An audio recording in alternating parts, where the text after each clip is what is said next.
Satnam, hi, and hello, good morning. Shakti Sundari here, back in Trent Park. It's beautiful this morning, absolutely beautiful. The sun is so warm that I can finally go out at 9:30 in the morning wearing a sun top and nothing else. Oh, I've got a skirt on as well. I and some knickers. But yeah, it's just so beautiful to be able to go out without loads of jumpers and boots and socks and stuff. I love the sunshine. I'm so grateful for this beautiful weather. Oh gosh, there's many things stirring in me today that I will share. I guess the first thing is emotions coming. I'm sitting on a bench where I sat with my beloved when he first came here to London to meet me last October. And I remember sitting here on this bench with him, and we took selfies, and it was just such a divine moment of love and oneness and surrendering into love together. And I'm really feeling moved by that this morning. Sitting here just remembering us together.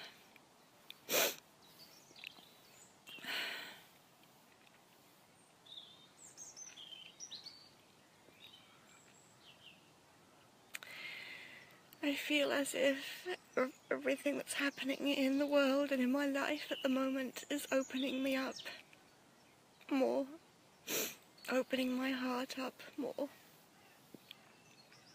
to love. And there's a bittersweetness to that, a pain and an ecstasy to that.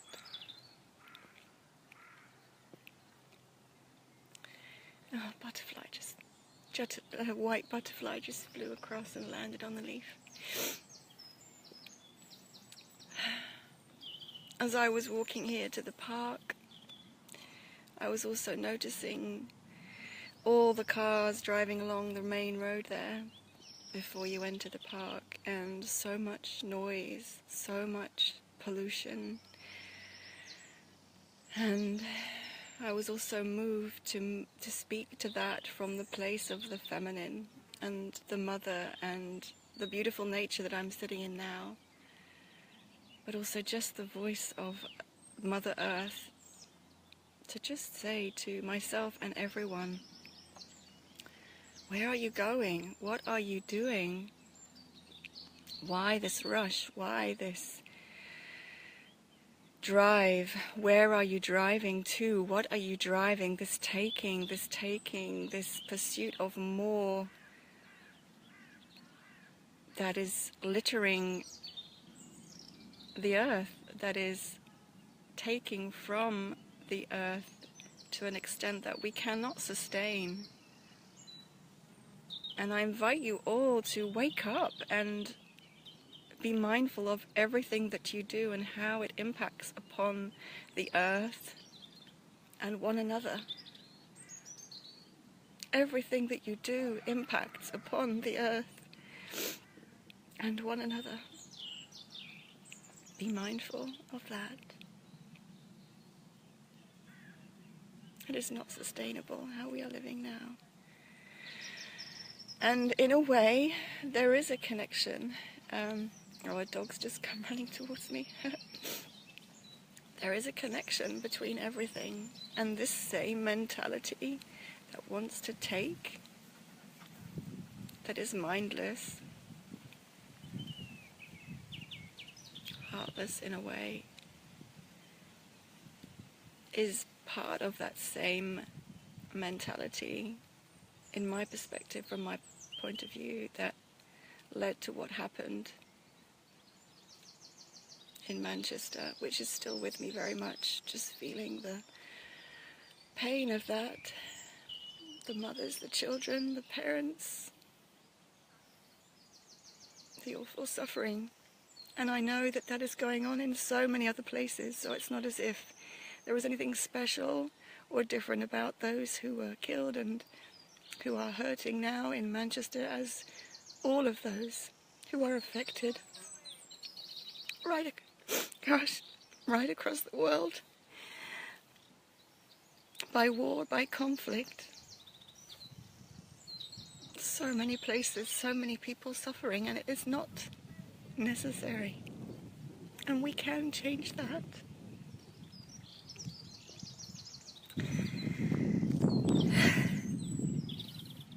But it requires us to open our hearts, to feel,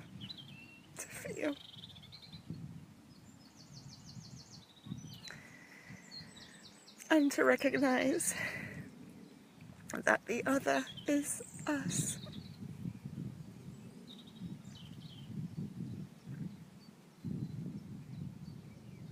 To recognize that the other is us. And when we do that, that will no longer be possible. It will no longer be possible. I didn't know I was going to say all of this.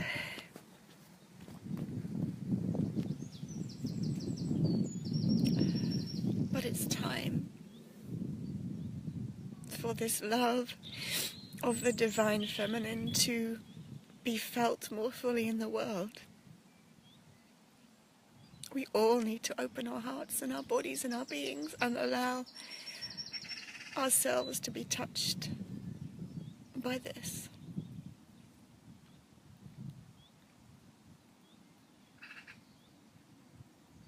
And we also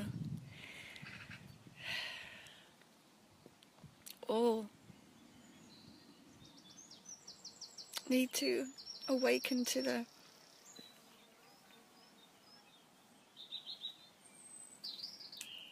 higher masculine consciousness that is ever present,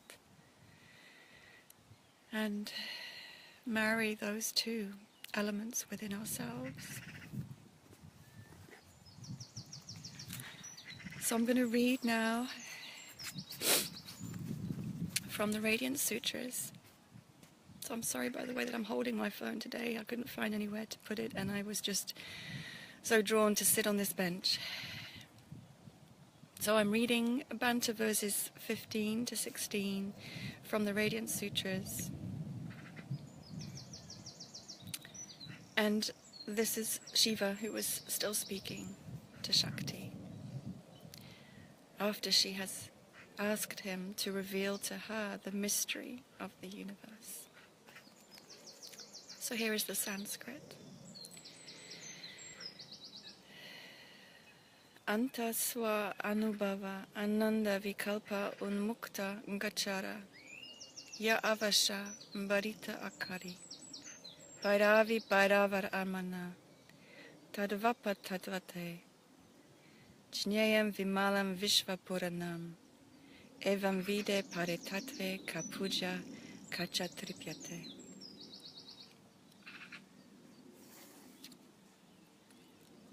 I feel like I want to just keep repeating those sacred syllables again and again, each of them so potent with the vibration of life's truth. Shiva speaks, I am always here. I am the embrace of your most intimate experience. Though I am beyond the intellect, I am not beyond your daring. I am the nourishing state of fullness that is the essence of soul. You belong to me, and I am yours. My nature is spotless, completely uncontaminated. I am not covered up, not even by 1,000,000 galaxies. Oh, 1 billion actually. So who is there to worship and adore? There is no one to appease. I'm going to read that again. I got a little bit distracted because some dog walkers went past me. and really listen. These words, they are powerful. I am always here. I am the embrace of your most intimate experience. Though I am beyond the intellect, I am not beyond your daring. I am the nourishing state of fullness that is the essence of soul. You belong to me, and I am yours. My nature is spotless, completely uncontaminated. I am not covered up, not even by a billion galaxies. So who is there to worship and adore? There is no one to appease.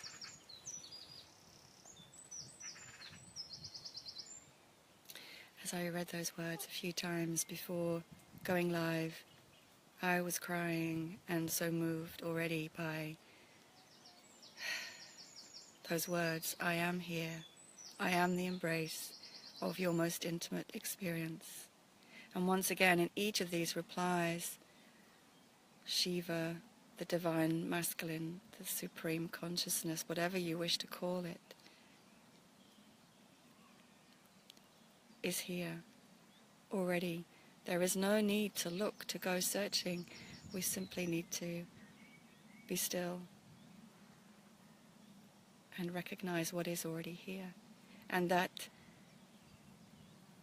the most intimate experience of our lives is right where the divine lives, in the pain that I have felt in my heart, in everything, in the litter on the road, in the dog walking past, in the leaves, in the sky, but also not just in the high, but in the lowest of lows. The divine is in every intimate experience.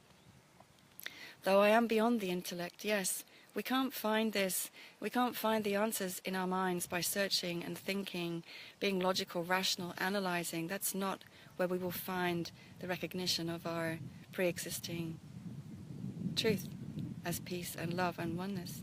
But I am not beyond your daring, so there's a bit of a challenge there. It requires our courage to walk this path, to move beyond what we know, to drop our forms, to drop the masks, the ego, the defenses, to open ourselves, to see, be seen, to feel, to be vulnerable.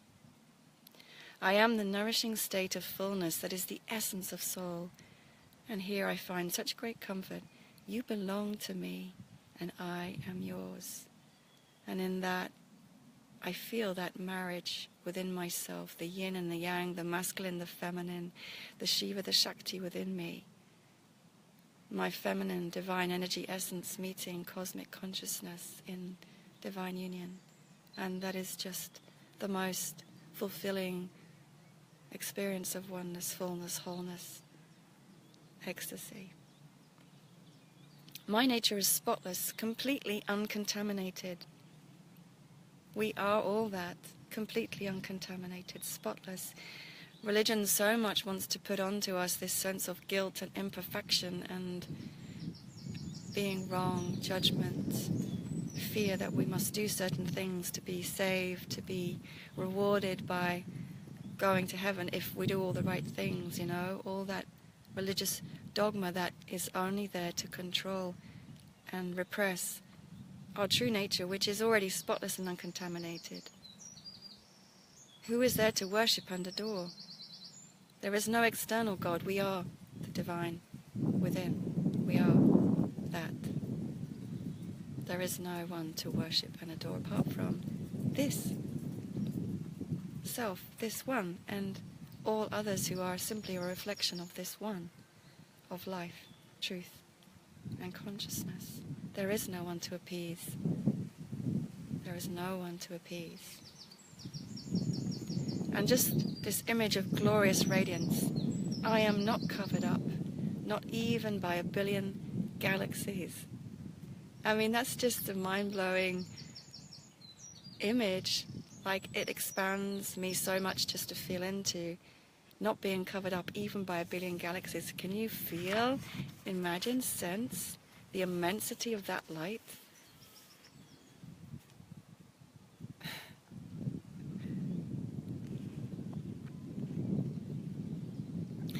And of course that's on a transpersonal level, and we can all tap into that, but at the same time that also reminds me of that beautiful quotation by Marianne Williamson.